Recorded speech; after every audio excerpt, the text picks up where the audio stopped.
Welcome to MMA Fancast. My name's Luke Payson, and I am honored to be joined by an often guest on the show, a friend of mine from the shop gym, David Krouse. Dave, welcome back to the show. How's it going, man? Thanks for having me. I'm doing really well. I think you've got your son just off to the screen there. If you want to introduce him and say hi to everybody. Hey, buddy, what's your name? Good. What's your name? Noah. Noah, it's so nice I've met you in person at the 247 fights. It's so nice to see you.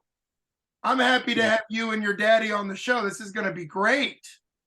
He's going to wrestle this year. He's starting in November, so. Well, that explains why he's training with you at the shop. I know we've talked to Taylor Cahill and Tanner and Gavin Teasdale. The shop does a lot of the wrestling, additional wrestling training for kids. It's just awesome. You're 4 days away from a great fight at 513 Fight Night for 247 Fighting Championships. It has to be a last minute fight. When did you get notified? When did you say yes? Why take this fight? I know just a couple months ago you had a baby, I believe a baby boy. Yep. So congrats on that. You got to show off your skills at Sprawl in the Berg. Just talk about how all this went down. Yeah, so I was supposed we were aiming more towards October, and then Jim messaged me, and he had an initial opponent, which that guy was in about a week and a half ago. He was a 2-2 guy out of Cincy, and then he ended up falling through, and then this guy came out of the woodwork last minute and showed up, thankfully, because I cut down 240 to 220. I was already 20 pounds down, so thankfully he pulled through for us. But I don't know much about him. I know Jim just sent me a message. He's talking shit, so which we know I do well, so I'll have fun with that. But yeah, it'll be good experience. Definitely good experience.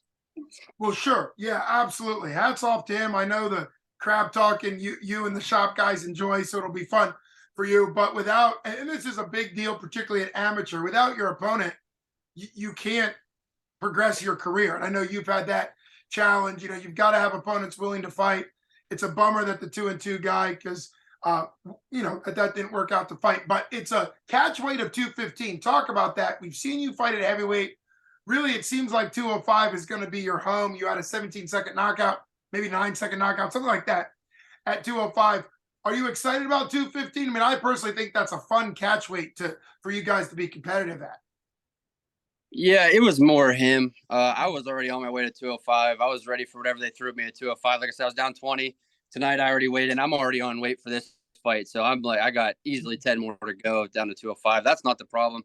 He's new. It's his debut. They didn't want to make him cut too much weight. So I said I'd take it at 215. I don't really think it matters. I think this is pretty well done in one anyway. But it's 215, 205. It doesn't much matter. Well, don't talk too much crap. You need your opponent to still make the walk. That's no disrespect to him. I hope you guys put on a great show, but we've seen it happen at regional levels where fighters have shown up, weighed in. We even had it happen a couple years ago for 247 and then just skedaddled right before the fight because there's nothing really holding an amateur fighter to fight. But let's talk about what it's been like. You had that layoff because obviously a child on the way is more important than fighting. You got back in for Sprawl in the Berg. Talk about that a little bit. We didn't have a chance, I don't think, to interview about it. Incredible night, just packed house. Obviously, a UFC Hall of Famer and a Pittsburgh legend in the main event. But talk about your grappling match. And what was it like getting back in there? The cage is home to you. What was that whole Sprawl in the Berg like? It was fun, man. And, I didn't get to talk to you after, but I talked to you before. And I did pretty well what I said I was going to do. I said I was going to go out there and wrestle him. And I did that, and I no disrespect to him because he's a really good guy. We bought each other a beer after, but I was very dominant. I was on top the whole time. I cage pressure, snapped him down. I think I showed that my wrestling, I haven't just been taking care of babies the last 2 years. I've been training, and my wrestling has come leaps and bounds. And I just, at this point, I'm comfortable with whoever, whenever, D1 athlete, Golden Glove boxer, I don't care who they are. I'm pretty confident no matter who they put in front of me. That's why I told Jim, just give me somebody with a beating heart and let's run it. Well, that really was an incredible performance.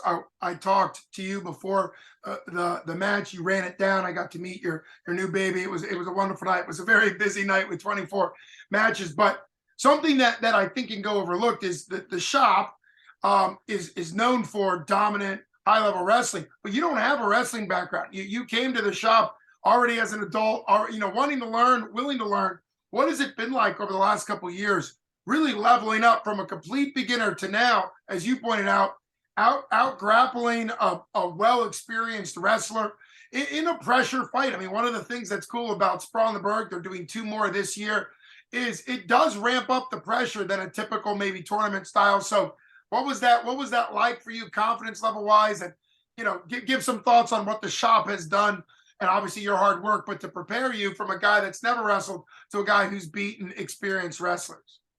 Yeah, when I came into the shop, man, I had very little jujitsu, and these guys I've been training with these guys a couple years now. I mean, every day. We started at when the shop was just a little store, like it was small, and we'd put in 7 hours a day. So I put in the time to catch up to these guys on the mat. I have to.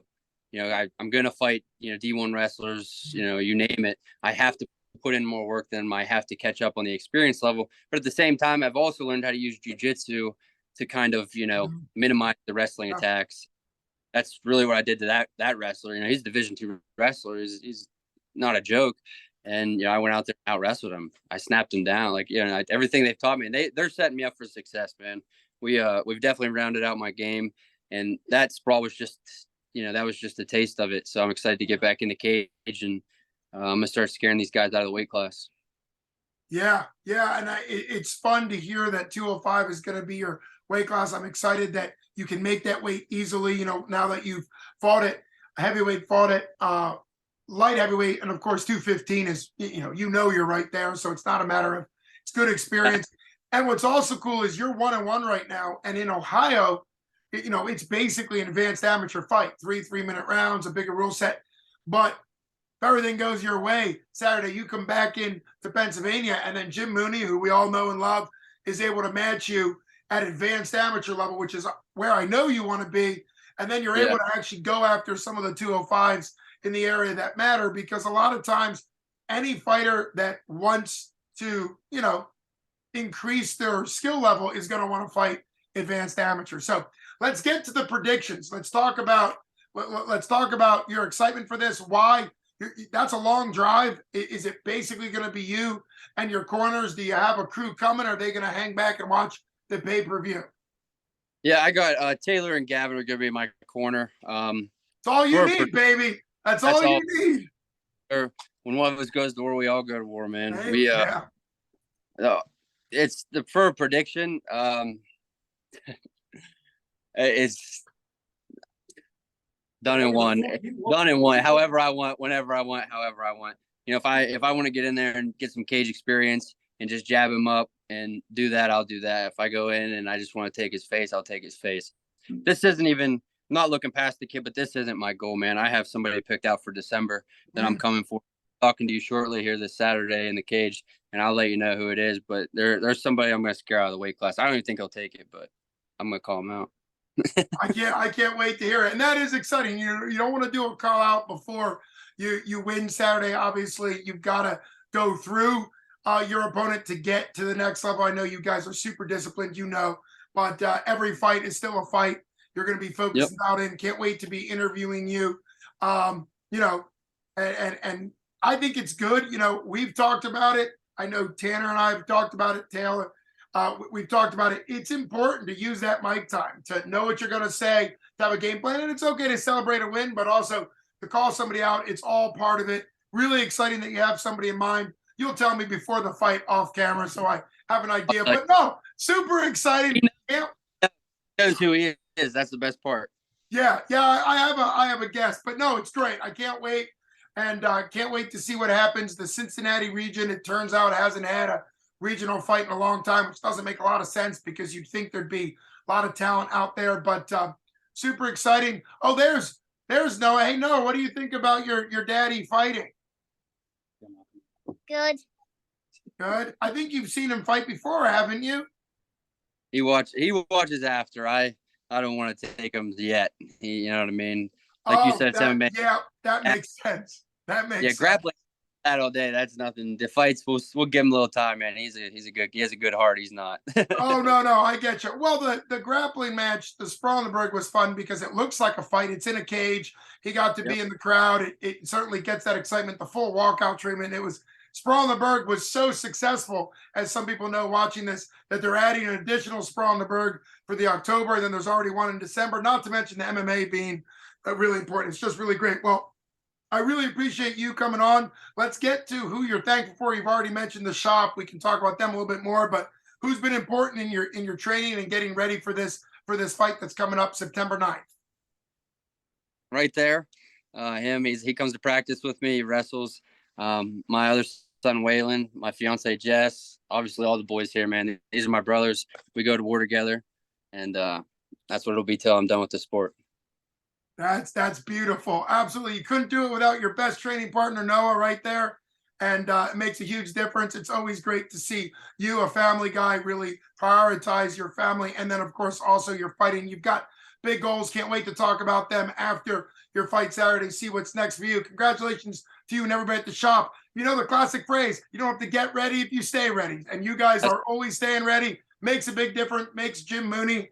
We've talked privately about fighters that he can't count on, fighters that, they'll fight if he gives them 8 to 10 weeks, but, a 2 or 3 fight notice, a lot of guys can't do that. So congratulations to you. I know all the shop guys will get it done in any amount of notice. So thanks so much for taking time out of your fight week. Can't wait to see you Saturday. Absolutely, brother. Thanks for having me on. Have a good weekend. You got it. Take care. Best skills to you. Have a good one. You've been listening to Luke Payson for MMA Fancast, with special guests Noah and Dave Krouse talking about the upcoming 247 Fighting Championships 5-1-3 Fight Night. Thanks a lot, guys. Later, Luke. Take care. You got it.